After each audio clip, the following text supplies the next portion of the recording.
Welcome to Geetha CC சமையல். இன்றைக்கி நம்ம இஞ்சி துவையல், இது பித்தத்தை நல்லா போக்கும். இது எப்படி செய்யலாம் அப்படின்றத பார்க்கலாம். வாங்க வீடியோக்குள்ளே போகலாம். இதுக்கு நம்ம ஒரு பேனை ஹீட் பண்ணிவிட்டு நல்லெண்ணெய் தான் யூஸ் பண்ணணும். நல்லெண்ணெய் யூஸ் பண்ணிக்கிறேன். இப்போ இஞ்சி ஒரு 100 கிராம் இல்லை 1/4 கப் கட் பண்ணி வச்சுருக்கேன். நீங்கள் ரொம்ப இஞ்சியோட ஃப்ளேவர் பிடிக்காதுன்னா கொஞ்சம் கம்மி பண்ணிக்கலாம். நல்லா கலர் மாறுற வரைக்கும் வதக்கி எடுத்து வச்சுக்கலாம். இப்போது 1 ஸ்பூன் உளுந்தம்பருப்பு, 1 ஸ்பூன் கடலைப்பருப்பு சேர்த்துட்டு கலர் மாறினோடனே எடுத்துக்கலாம். 5லேருந்து 6 காரத்துக்கு தகுந்த மாதிரி நீங்கள் வத்தல் சேர்த்துக்கலாம்.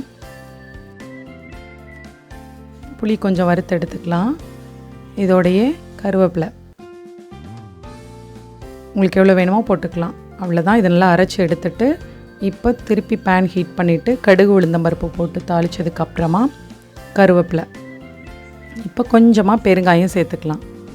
இதோட நம்ம அரைச்சி வச்சுருக்க அந்த துவையலையும் சேர்த்துட்டு கொஞ்சம் தண்ணி மட்டும் அந்த ஜாரை வாஷ் பண்ணி ஊற்றிக்கலாம். இப்போ இது நல்லா சுருண்டு வர்ற வரைக்கும் நல்லா வதக்கிக்கிட்டே இருக்கணும். ஏன்னா அந்த இஞ்சியோட பச்சை வாசனை போகணும்.